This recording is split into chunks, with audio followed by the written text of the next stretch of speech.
Donald Trump is fighting to give the freedom to the freedom-loving patriots who are now being considered very similar to Black Americans during the civil rights movement as second-class citizens. Trump surrendered to state authorities in Fulton County in Georgia and had his mugshot taken on Thursday evening. One of Trump's most vocal supporters is Pastor Mark Burns, who was a spiritual advisor to the president. Last night, he spoke at a convention in Las Vegas where thousands of Trump fans showed up. I mean, to be honest with you, my mind really went to Dr. Martin Luther King and the civil rights movement and how Dr. King himself was arrested and they plastered his mugshots to try to deter the movement. But in all actuality, his mugshots set the movement on fire. So instead of it being diminished, it grew. It's very much like when Bull Connor set the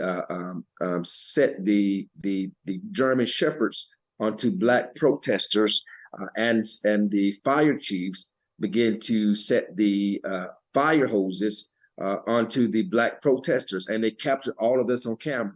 It was designed to deter the movement of the civil rights movement, but in all actuality, it inflamed the movement. And so Donald Trump's picture, for me and for the millions of supporters that support him, that mugshot simply was the mugshot above all mugshots that has put even more a fire onto the conservative movement in America.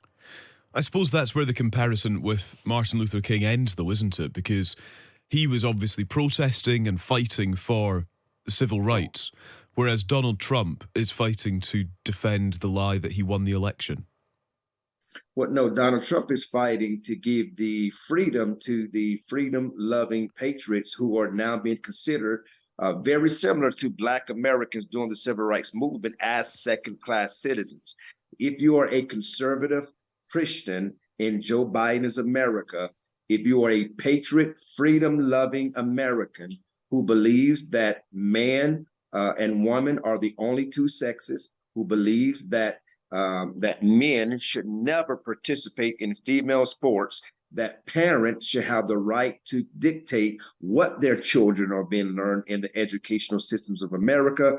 If you believe in those systematic policies like abortion is evil and it is wrong, in America today, you are considered a second-class citizen. Donald Trump represents those people. So what Dr. King fought for, the comparison is very much similar than as Dr. King fought. You're speaking to a Black man who was born in the South, right? So for me, I can completely see, especially from the lives of my parents and grandparents who actually walked with Dr. King, and to hear the stories of those who was persecuting not just Dr. King, but anybody that believed in his ideology. You do remember in America, at one point, it was considered a mental illness for a Black man to want to be free from slavery. So the point that I'm making is the same ideology of a liberal mindset is being spewed upon a freedom-loving, Jesus-loving, God-fearing, gun-toting Americans. You mentioned at the beginning of our conversation that the mugshot of Donald Trump would sort of start a fire among the conservative movement. Do you think that fire is valid or is reasonable or is sensible, given that its basis is in the lie that he won the election a few years ago?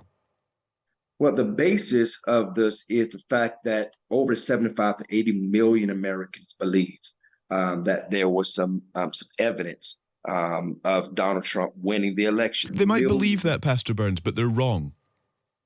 Well, but that's your opinion, That's right? not. And you have a right to have that opinion. And guess what? President Trump has a right to challenge an election, just like Hillary Clinton did. But no court has found in his favor on this issue, But Pastor did Burns. Stacey Abrams go to jail? Did Stacey Abrams get booked? Matter of fact, Stacey Abrams probably still believes she's the governor of Georgia, right? Because she's still actively campaigning and believe that she beat Brian Kemp, right? And of course, they will utilize racism as a reason why she lost the race when she actually just lost the race. But she is not in prison. There's a two-tiered political system. that is happening in America. She So also didn't Stacey lead Abrams. a violent revolt, did she? Yeah, but see, Donald Trump didn't lead a violent revolt either because He I was there. inspired one. I was one of the speakers, right? I was in the room with Roger Stone that people are calling the war room, that you writers and you mainstream media are declaring that there was some coup that was been transpired in Roger Stone's room when I was there. Listen, Donald Trump was not the leader of that mission. Donald Trump was not the leader of some attempted coup of the government. Again, I was one of the speakers. I was there. Pastor Burns, final very, very quick question. Time is against us. Are you praying for Donald Trump to be the next president of the United States? Well, I believe without a shadow of a doubt, Donald Trump is going to be the 47th president of the United States of America. And absolutely, I just spoke with him, and I'm going to tell you, his spirits are high, he's strong, and absolutely, again, I just got off a stage of 6,000 people in Nevada, in Las Vegas, Nevada, who are all shouting the name of Donald J. Trump to be the 47th president of the United States of America. Matter of fact, Don Jr. is also what he got off the stage not too long ago. So this is a movement that's sweeping America, and I'm just happy to be a part of it in some small way.